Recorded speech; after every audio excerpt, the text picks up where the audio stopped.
Welcome to the Functional Medicine Radio Show with your host, Dr. Carri Drzyzga, known internationally as the Functional Medicine Doc. Dr. Carri is committed to helping patients find the root cause of their health problems and fixing the cause with natural treatments so they can feel normal again. Dr. Carri is the founder of Functional Medicine Ontario and is the author of the hit book, Reclaim Your Energy and Feel Normal Again. Please welcome your host, Dr. Carri Drzyzga. Hello, everybody, and welcome to the Functional Medicine Radio Show, the only internet radio show dedicated to giving you real solutions to improve your health.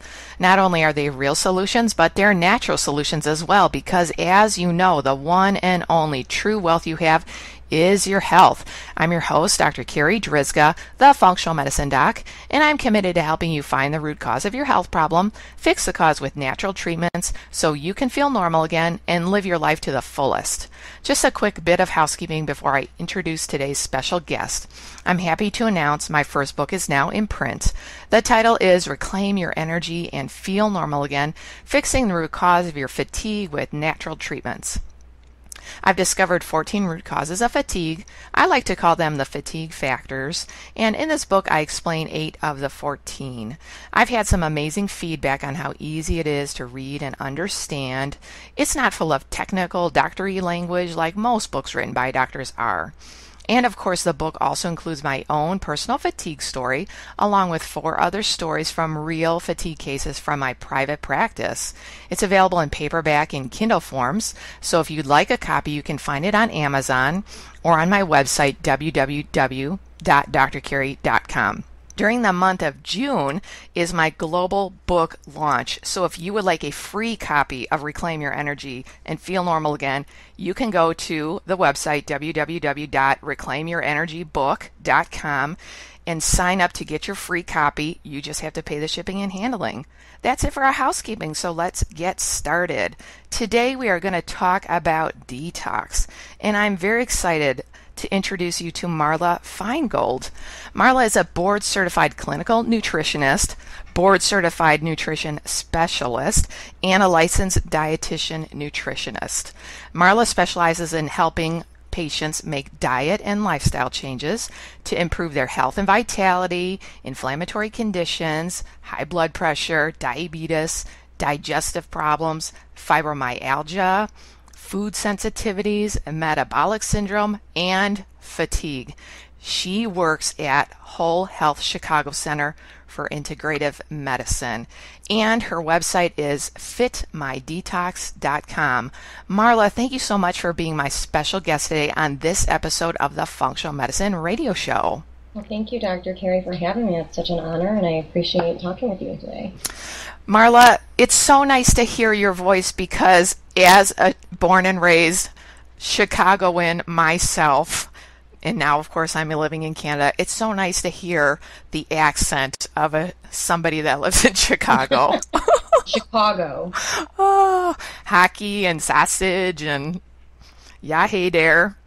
It's a beautiful place to be. Everyone should come visit. It's got a lot to offer, and our medical and functional medicine community here is starting to grow, which is very nice. It's very exciting. So, Marla, let's get started. I wanted to just ask you right off the bat, why is it, or how is it, that you are so interested in detox?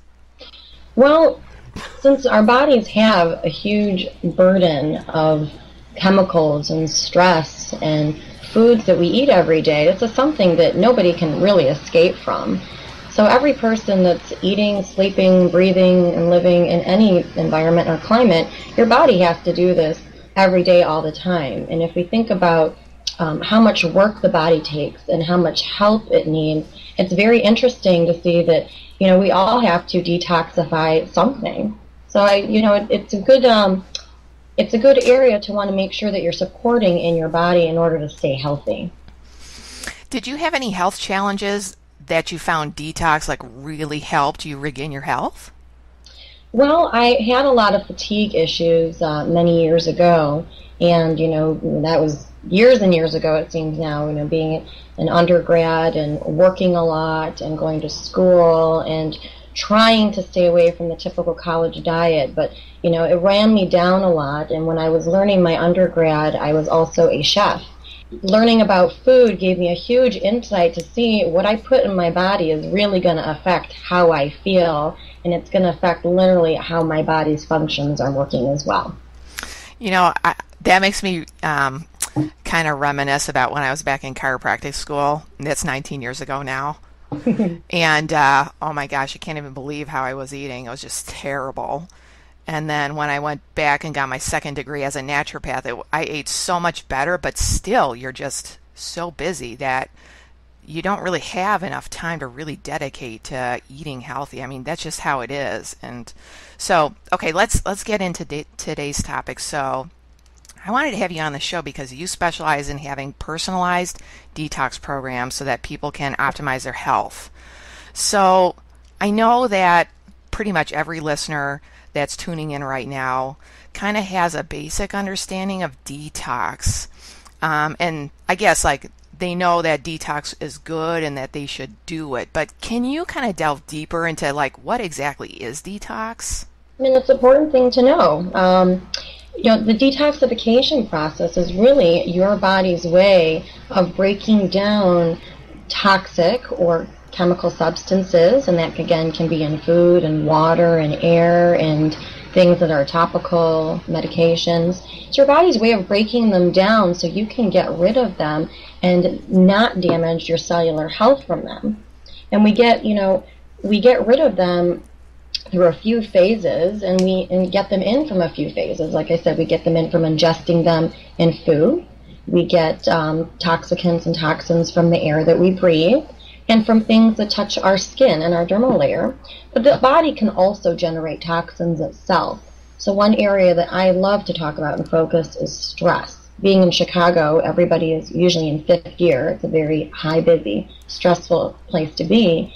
And people forget that when your body is overrun, as we talked about, and tired, and you're working so hard and keeping up with your family and your kids and your job, your body can break down substances, create toxins itself, and we have to break this down and excrete this. And we do this in functions in the liver. We do this also with excreting it out through the kidneys, into bile, into our stools, and we urinate things out. We also sweat things out too.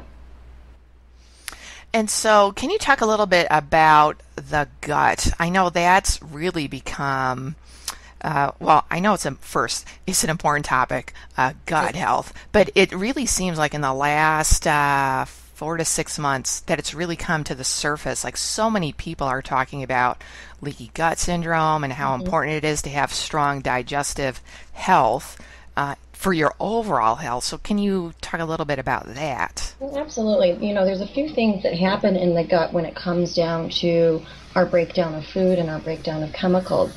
And when you're digesting food, you're releasing and liberating some of the actual physical toxic chemicals that are in there. And it can literally break down and degrade the intestinal lining. We also break down substances, like I said, into our bile, and then they are in our stools. So for a person who is excreting a lot of toxin into their stools, or perhaps somebody who's constipated, not moving their bowels daily and frequently enough, you're going to have an easier way of absorbing more toxins into your gut. And again, this causes damage. It can rub against the intestinal lining like sandpaper. We know that there are lots of toxicants that are now in our foods, and packaged foods, processed foods, that are in gluten because of the way that North America has now changed and treated the farming of wheat and other gluten products. We know that there's a lot of toxins and pesticides in food. For example, corn, eating non-organic food. There are several foods that can be eaten non-organic, but many of them are sprayed. And, if you juice them, you're juicing toxins. And if you ingest them, you're ingesting them right into the gut, and you can absorb them and cause damage to the epithelial lining in the gut right there into the intestines. So let's talk a little bit more about the gluten part and the processing of wheat, because I think most of the listeners understand like gluten is bad. They've heard that gluten is bad, but I don't think they get, and I don't think they understand the entire processing of the gluten and using glyphosate and Roundup. Can you talk about that? Well, let's start with the gluten itself, because a lot of people ask me, it's a fad, I took it out, there's gluten-free this, there's gluten-free that. We don't really make the enzymes to digest the gluten protein very well at all. Some of the enzymes we produce are similar, and that can break down the gluten and expose the protein or the prolamin of it even more, which again, I explain to people, imagine sandpaper running up against your intestinal tract and just continuously doing that till you have a problem. So the gluten also can trigger a lot of immune allergies, and it can trigger a lot of autoimmune dysfunction. We're seeing a lot of that in Hashimoto's, thyroiditis, in simple thyroid disease, reactive arthritis, rheumatoid arthritis. We're seeing that even driven up in cholesterol issues, diabetes. And the fact that, North American gluten is very heavy pesticide and genetically modified treated causes another problem. The glyphosate is a huge problem that's going into the soil. It changes its structure in the soil a little bit as well, so it doesn't look like it's glyphosate, but it is. And it's a toxic chemical. It can bind nutrients, it bothers and disrupts the pathway of probiotic formation in the soil. And if we're saying that, I don't really need to do it organic and I'm not worried about it, we should all be very worried about it, because the thought and the fear right now is they're finding it low enough in the ground that it's hitting the water supply as well. And so for our listeners out there, when you say glyphosate, that is the pesticide in Roundup. Yes. And so what they do to the wheat crops in Canada and the U.S. is when they go to harvest the wheat crops, they actually spray the entire field with Roundup, which is glyphosate, to, how would you describe, why do they do that? Well, they do that to act as a pesticide and bug resistant. So it is actually an antibiotic itself, and what this causes is bugs to want to avoid the plant. Unfortunately, right now, what's happening is that the plants are becoming glyphosate resistant. They use this to get rid of the weeds, to keep the pests away, but the plants are becoming resistant to glyphosate now. So they're spraying it, it's not doing its job, so they're starting to combine it again with 2,4-D, I believe, and make it a very much more potential harmful toxin to the food, to the soil, because it acts, as I said, an antibiotic. So we're losing our probiotics in the soil, and then we're consuming it, and you can imagine it does the same thing to our digestive tract as well. So again, for our listeners out there, this is a really good reason why we want to try and eat as much organic foods as we can, and trying to avoid these genetically modified foods as well. Marla, do you want to just take a moment and kind of tell our listeners, what are the top foods that have the most amount of pesticides, that these are the foods that people should really always buy organic when they can? Right. And, I really like to use and practice the environmentalworkinggroup.org, because it's an easy place for people to find information. It's the EWG.org. And they have out their Dirty Dozen and Clean 15 food lists. One of the first foods I tell people that they have to eat organic is strawberries. Strawberries is not necessarily sprayed with Roundup, glyphosate, but it is sprayed with bromide, flame retardant. And we know that bromide can act as not just a interrupter to the endocrine glands such as the thyroid. We know that it can act as a disruptor and actually bind iodine that we use. So strawberries is the one thing that does not come in my home unless it's organic. The other foods that are very heavy glyphosate and Roundup and pesticide treated are things like apples and pears. Apples get solvents dumped into the soil early for early thawing, because we have to keep up with cropping and supply and demand. The flowers on the trees are also sprayed. They do try to respray with some types of probiotic formulas, but my theory on that is there are so many different thousands and thousands of strains of different probiotics. Not all of them are meant to be sprayed onto the plants. Not all of them are meant to be in the human body. So I'm always wondering how they're figuring out which exact strains they need to spray back onto the apple and pear tree. Your greens are usually very nicely sprayed as well. Things like kale and spinach and cabbage. leafy lettuces. These are things that are usually heavily treated, and a lot of people like to juice them. So if you're juicing non-organic greens, you're juicing a bunch of pesticides, and then you're consuming it.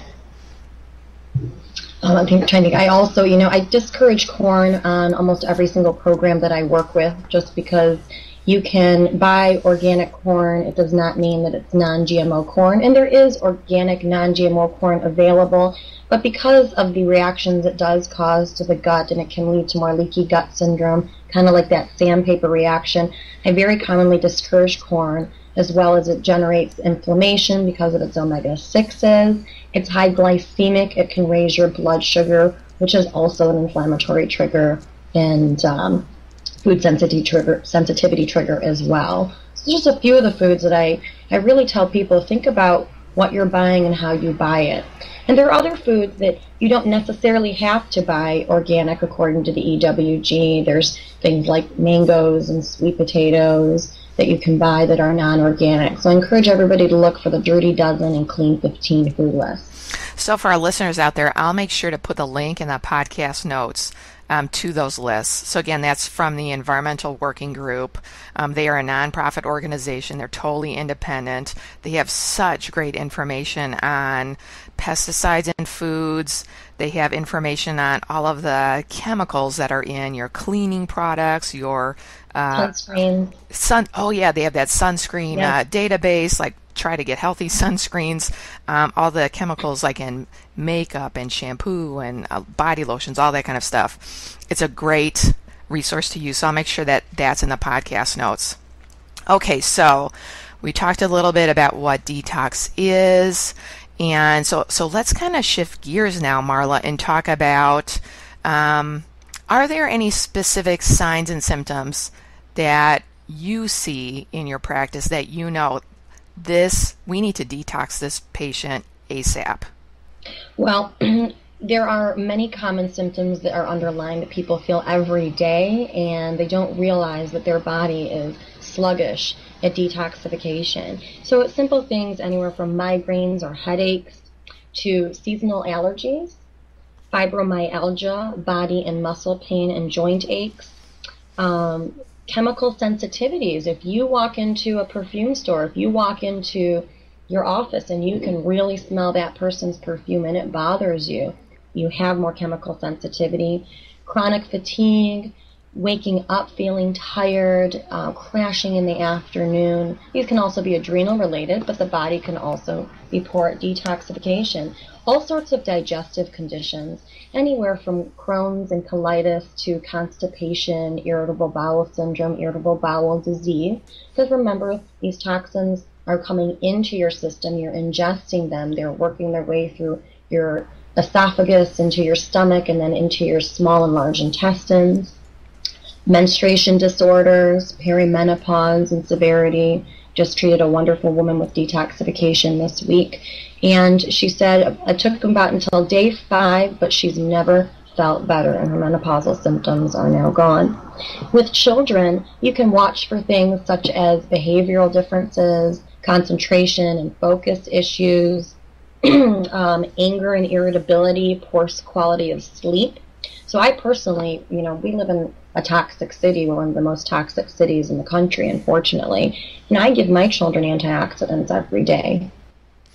So you've listed a lot of different diseases and illnesses and signs and symptoms, and the reality is, for our listeners out there, just about every illness, every sign and symptom of the body can be related to a problem with detox and a need to detox. I find in my private practice, pretty much every patient at some point during their treatment program I'll do a detox for them, and for me, it's always doing the right thing in the right order at the right time, and that's just like the basics of functional medicine. So I often get the question, Marla, of, okay, should I go to my health food store? There's like a 1-week detox that I could like buy in a package off the shelf. So my question for you, Marla, is like, what is a good detox? How long should people be doing a detox for when they start a detox program? Well, let's identify the difference, because this is a great question, Yeah. between cleansing and detoxification. This is a common question I get all the time is, how does the cleanse work? Well, to me, a cleanse is really dietary modification.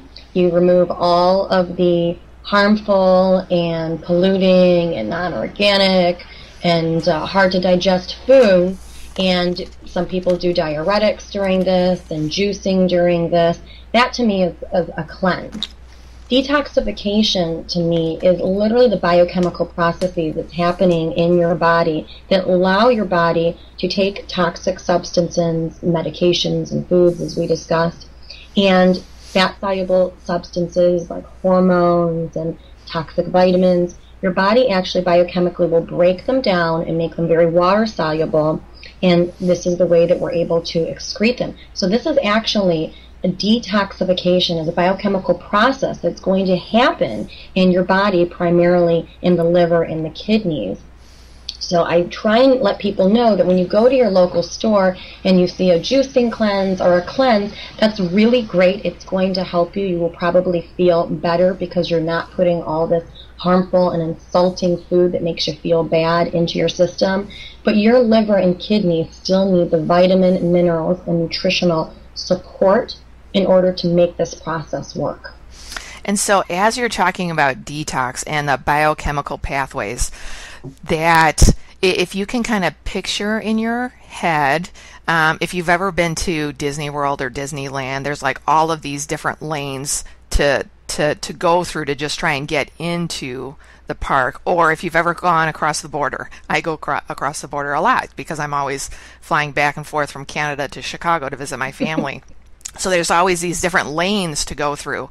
So detox, there are many different lanes that these chemicals have to go through. So it's not just like one pathway, there are multiple pathways. And I agree with that. And what's interesting now in topic and functional medicine and conventional medicine, catch on to this a lot as well, is we're talking about people's different genetic variability to be able to detoxify. One person might be a better detoxifier for one food or chemical compared to another person. I have people that have, for example, dental amalgams, and they've had them their entire life. They never bothered them a day. I have other people who had a metal filling put in, and it's changed their whole life and changed their health. They may be a different or poor detoxifier of the chemical substances or metals that are in their fillings. We look at detoxification as a way to get these stages moving, and then to keep your body in good maintenance. And you did ask, if I suggest the length of time somebody detoxes. I commonly will start off people with a 10-day detoxification to get them introduced to this so they can see how this works. But we will usually continue anywhere from 14 to 28 days.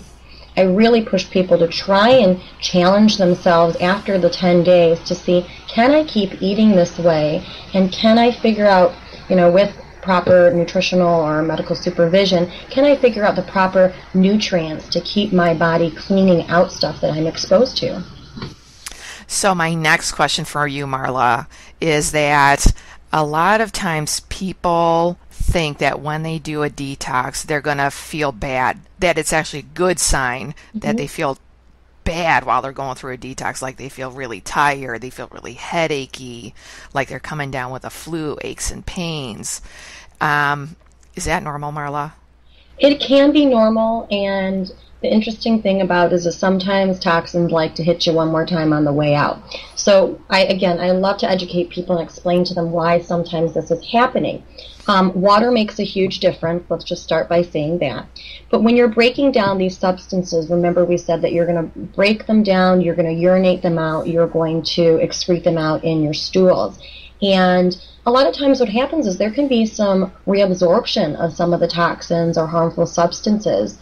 And then you might feel a little worse for a little bit, and as your liver and kidneys and your body's excretion capabilities amplify to keep up with the detoxification, you usually feel better, but it's not uncommon to feel a little more run down, to feel headachy sometimes. Sometimes this has to do with getting off of the foods you have been consuming for a long time, such as caffeine and coffee or tea, alcohol. sugars in food. So there's some detox symptoms that can have, as a side effect of giving away. There's also some side effect that can happen if your body is trying to break down harmful bacteria or harmful toxins.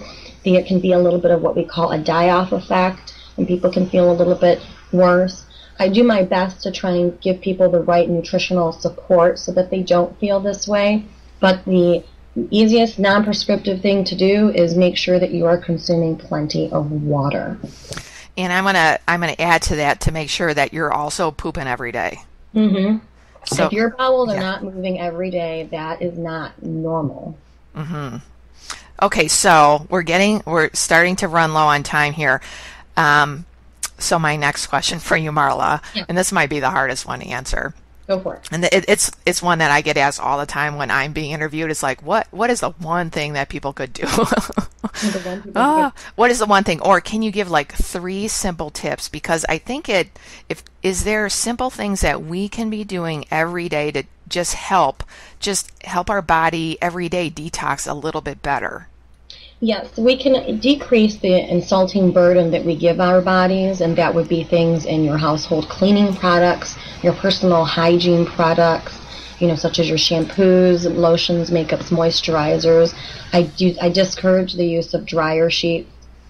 We can drink more water and eat a less insulting diet. We can avoid the high glycemic foods. These drive up a lot of inflammation, toxic chemicals called lipopolysaccharides. We can also try to eat a cleaner diet and encourage the food industry to make these foods. If we demand it, they will eventually supply it. So requesting more organic food, looking for chemical additives that are in your foods. A lot of times I go back to the hygiene products. Sunscreen, this is sunscreen season. I encourage everybody to look up the toxicity level on the EWG of their sunscreen. And taking regular antioxidants, your fruits and vegetables that are high in the colorful rainbow spectrum will have higher flavonoids, vitamins and minerals that are antioxidants.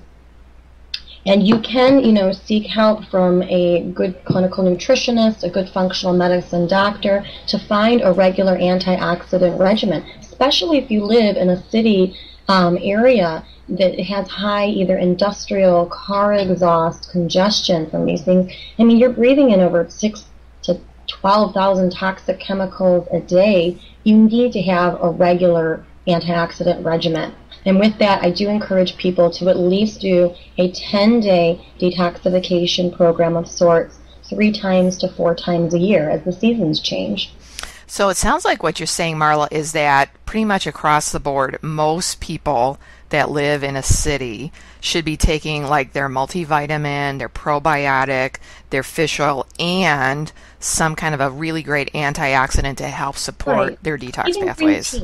Even doing a good organic green tea. And nutritional antioxidant needs get very specific. And if you don't mind, I can mention some of those specifics. Absolutely, yes. We work a lot with N-acetylcysteine. When I give antioxidant vitamins such as vitamin A, vitamin E, vitamin C,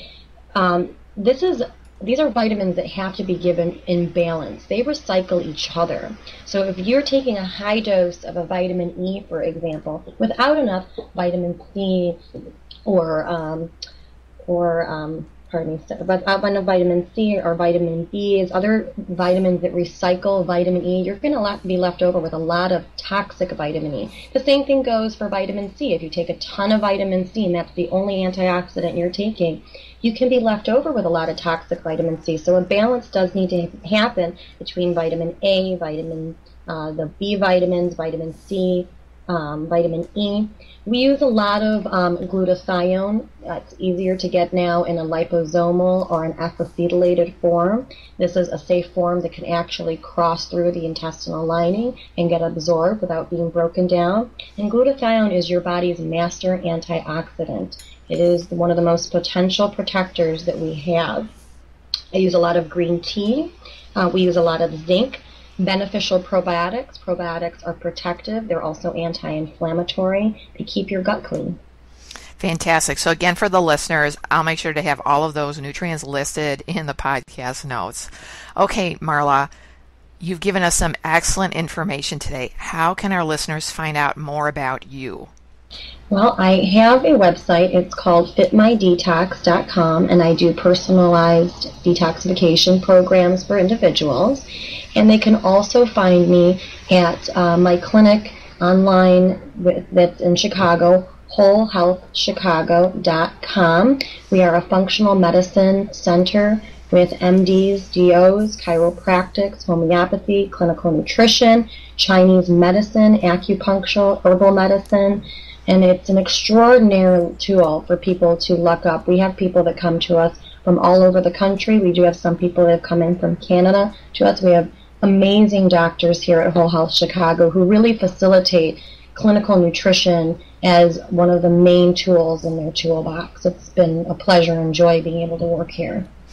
Marla, thank you so much for being my special guest today. This has been an awesome interview. Thank you so much, Dr. Carri. It's been a great pleasure. All right, that wraps up this very special episode of the Functional Medicine Radio Show with Marla Feingold. And I want to thank you, our listeners, for tuning in today. And I'd like to invite you back next week for another episode of the Functional Medicine Radio Show. As always, I'm your host, Dr. Carri Drzyzga, the Functional Medicine Doc. Have a great week, everyone. You've been listening to the Functional Medicine Radio Show with your host, Dr. Carri Drzyzga, known internationally as the Functional Medicine Doc. Dr. Carri is committed to helping patients find the root cause of their health problems and fixing the cause with natural treatments so they can feel normal again. Dr. Carri is the founder of Functional Medicine Ontario and is the author of the hit book, Reclaim Your Energy and Feel Normal Again. Please tell your friends about the Functional Medicine Radio Show, and we'll see you next week with more from Dr. Carri.